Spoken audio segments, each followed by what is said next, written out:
Tyrion Lannister. D'après le créateur de Game of Thrones lui-même, George R.R. Martin, il est inspiré directement de Richard III, le dernier roi d'Angleterre de la maison de York, ayant pris part à la guerre des Deux Roses, la guerre civile anglaise qui a largement influencé l'intrigue de la série. Ultime souverain de sa dynastie, ses successeurs se sont chargés de lui tailler une réputation de monstre coupable d'infanticide. Voilà de quoi, effectivement, rappeler le héros de la Nera. Mais s'il y a du Richard III dans Tyrion et les événements qui l'affectent, il se trouve qu'un autre personnage historique aurait très bien pu être la source d'inspiration du personnage le plus attachant de Game of Thrones. Il s'appelle Benjamin Lay et il a vécu à cheval entre les 17 et 18e siècles en Angleterre et en Amérique. Et vous allez voir que Tyrion a de nombreux points communs avec Benjamin, un Quaker vraiment remarquable. The proud Lord said that I must bow so low.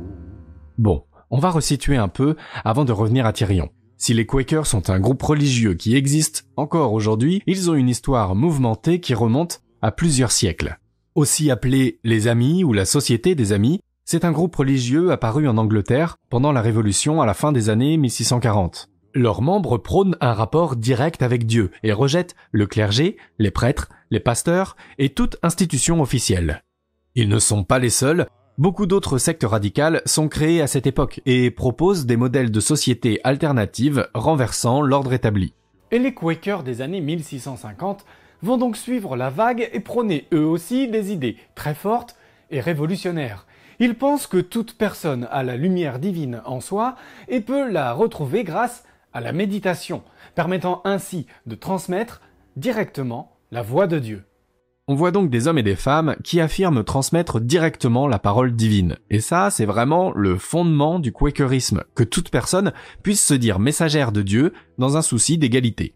Et de là vont en découler deux orientations bien distinctes. Une première qui est assez importante au début, défendue entre autres par un certain James Naylor.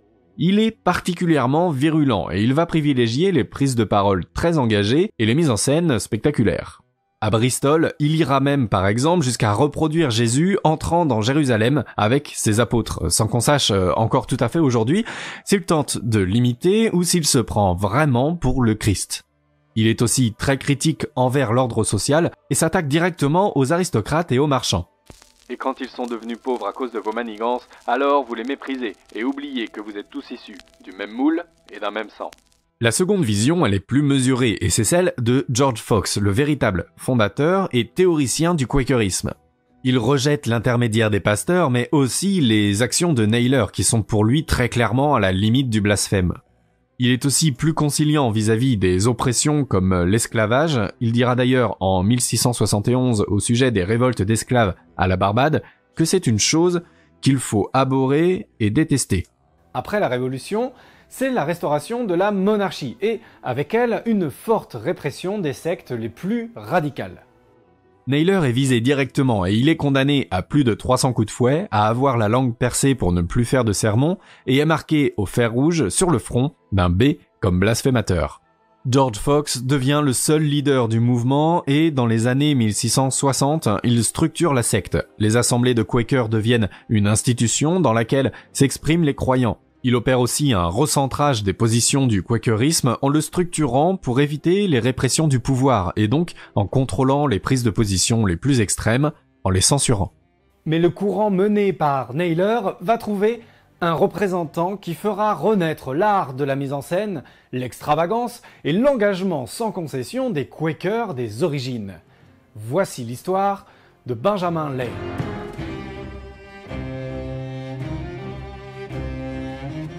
Benjamin Lay naît en 1682 à Copford, en Angleterre. Et dès qu'on regarde son portrait, on ne peut s'empêcher d'y voir un peu de Tyrion. Benjamin mesure 1,20 m et il est atteint de syphose, en d'autres termes, il est bossu. Benjamin et Tyrion souffrent donc de la même manière du regard des autres. Alors, le portrait que vous voyez, c'est le seul qui existe de lui, réalisé de son vivant. Il y a même de grandes chances qu'il ait été peint sans son consentement, car il aurait chassé sans ménagement l'artiste, lui demandant son autorisation. Oui, Benjamin avait, comme Tyrion, une personnalité hors du commun. Et il ne se mettait en avant que lorsque le sujet d'une dispute lui paraissait trop important. Car Benjamin se dispute. Beaucoup. À longueur de temps et avec tout le monde. Il participe à toutes les assemblées. Et lorsqu'on prend la parole en s'écoutant un peu trop parler selon lui au lieu de révéler la parole de Dieu, Benjamin ne prend pas de gants. Il provoque, insulte, jusqu'à se faire sortir manu militari et exclure des cercles quakers anglais. Lorsque Tyrion rencontre Daenerys Targaryen, il embrasse entièrement la cause de la reine, à savoir libérer les esclaves du continent d'Essos. Benjamin livrera le même combat à partir du moment où il verra de ses yeux l'horreur de l'esclavage lors d'un voyage à la Barbade. À l'âge de 30 ans, il s'y rend avec sa femme Sarah et découvre une île où 9 habitants sur 10 sont esclaves et où le fouet est presque anodin face aux sévices dont ils sont témoins. À partir de ce moment-là, et 150 ans avant que l'esclavage ne soit aboli aux États-Unis, le couple va employer toute son énergie à lutter contre cette exploitation. Mais Benjamin va y apporter une touche toute personnelle, son sens de la mise en scène et de l'accusation publique.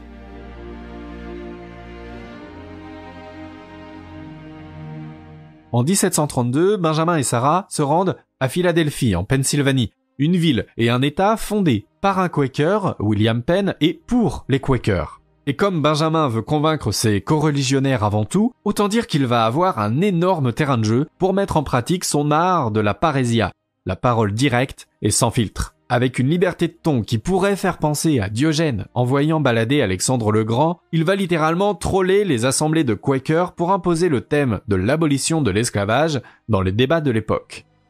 Alors il n'est pas le premier à s'opposer à l'esclavage, il y a déjà eu des tentatives par le passé, notamment à Georgetown en 1688, où les habitants des Quakers, eux aussi, ont formulé officiellement une demande de l'abolition de l'esclavage, mais sans succès.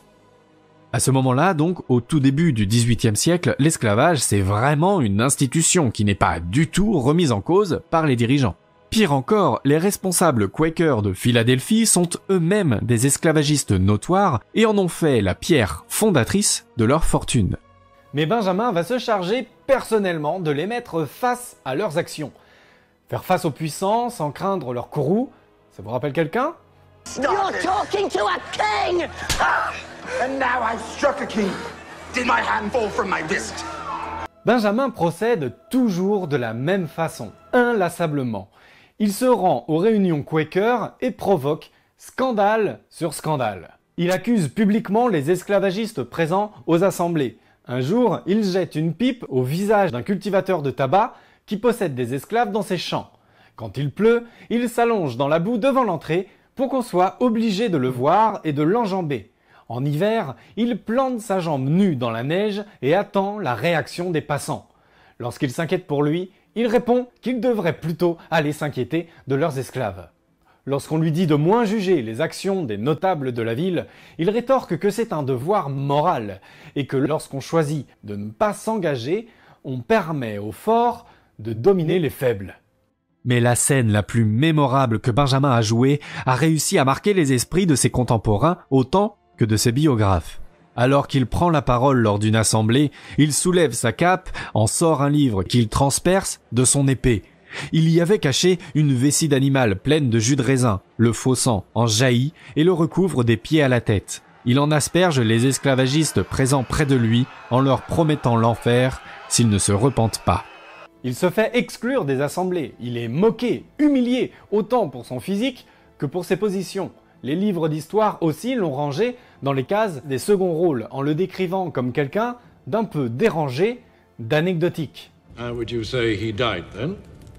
Choked on his pigeon pie.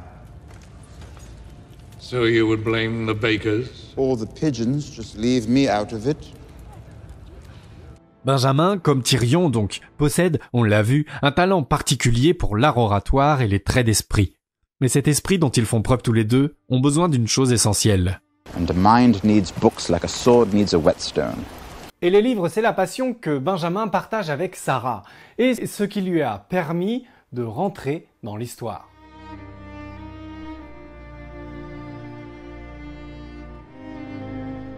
Si Benjamin n'a pas eu la chance de recevoir l'éducation noble de Tyrion, il est de naissance modeste, il réussit à s'éduquer seul en lisant tout ce qui lui tombe sous la main. Il est si friand de lecture qu'il ouvrira avec sa femme Sarah une librairie à Philadelphie.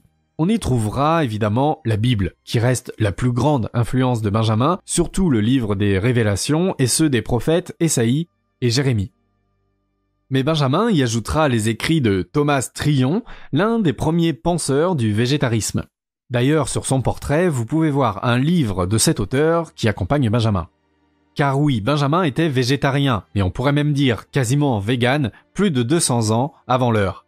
Mais sa plus grande œuvre, c'est un événement tragique qui le conduira à la réaliser. En arrivant à Essos, Tyrion a tout perdu. Il n'a plus rien à quoi se raccrocher. Il a perdu sa joie de vivre, et pourtant c'est une cause plus grande que lui qui va le ramener à la vie. Benjamin va traverser la même chute. L'amour de sa vie, Sarah, va trouver la mort en 1735, 3 ans à peine après s'être installé à Philadelphie. Benjamin va alors employer toute son énergie à lutter encore plus férocement contre l'esclavage, la cause qu'il défend avec Sarah depuis leur voyage à la Barbade. Quelques mois après la mort de Sarah, il commence à écrire un texte qui sera achevé d'imprimer 2 ans plus tard, en 1738. Ce texte, c'est le seul écrit qui nous reste de Benjamin, un pamphlet destiné à convaincre les Quakers de Pennsylvanie de renoncer à ce qui est pour lui le plus grand des péchés, l'esclavage. C'est ce qui arrivera 20 ans plus tard lorsqu'une assemblée de Quakers prendra pour la première fois des mesures disciplinaires contre un propriétaire d'esclaves. Benjamin a alors 76 ans quand il l'apprend. Il s'est retiré depuis des années à l'extérieur de la ville et vit dans une caverne. Il mourra quelques mois après cette annonce. Alors le texte de Benjamin, il est très difficile à lire, il n'a pas vraiment de structure, il ne ressemble pas du tout à un essai académique, et c'est normal, Benjamin, il a absolument pas cette éducation.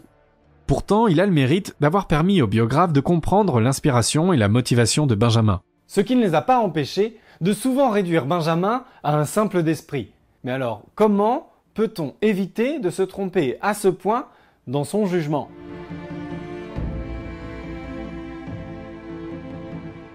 Si la comparaison entre Tyrion Lannister et Benjamin Lay peut sembler séduisante, elle a bien sûr de nombreuses limites. Benjamin n'a jamais eu aucun pouvoir, aucun poste à responsabilité, il n'a été que le porte-parole auto-désigné d'une cause qui lui semblait juste à un instant T.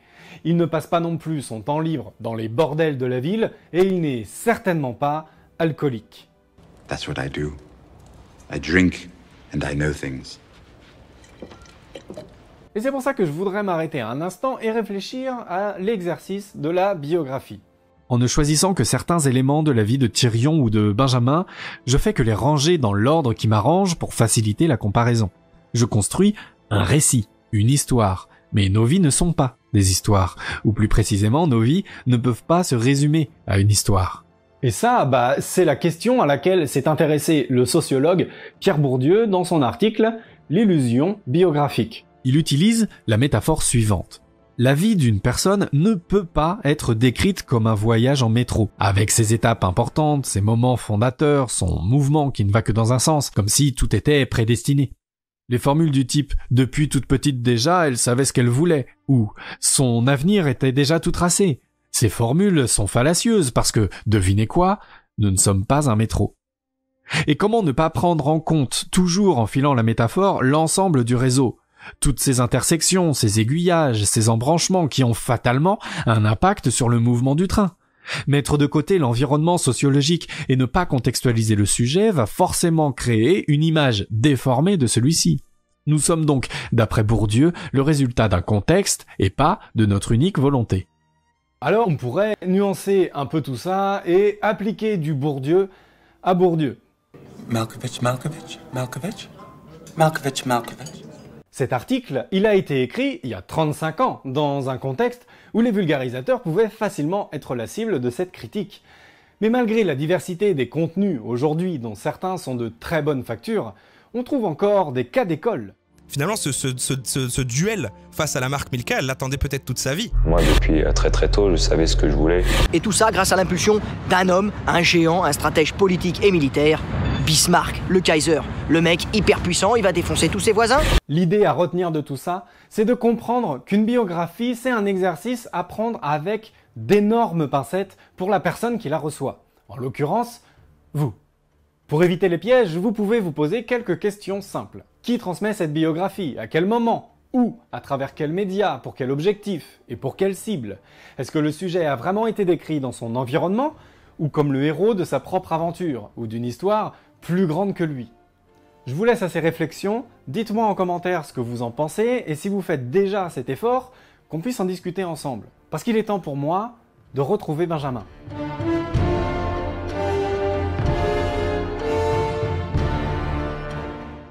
Dans l'histoire de l'abolition de l'esclavage, quelques noms retiennent notre attention et résonnent depuis plus ou moins longtemps. Toussaint Louverture, Olympe de Gouges, Harriet Tubman et bien d'autres encore. Des noms, il y en a beaucoup, mais peut-être pas encore assez. Vous l'avez compris, plus que de trouver une nouvelle inspiration à Tyrion, mon objectif ici était surtout d'intégrer Benjamin à cette liste sans le réduire à un excentrique proche de la démence. L'idée n'est pas non plus d'en faire une icône. Lui-même ne se considérait pas comme un radical, mais comme quelqu'un qui ne s'était juste jamais éloigné du chemin originel des Quakers. L'abolition de la peine de mort, la lutte contre toutes les oppressions, y compris envers les animaux, et par-dessus tout, l'esclavage. Tous ces combats n'étaient pour Benjamin qu'une évidence. Et pourtant, il faudra attendre des dizaines, voire des centaines d'années pour que ces idées se concrétisent. Mais la fin de l'histoire n'a pas lieu d'être. Ainsi toujours surviennent de nouveaux combats, de quoi sans cesse et à jamais faire naître de nouveaux Benjamins et de nouvelles Sarah.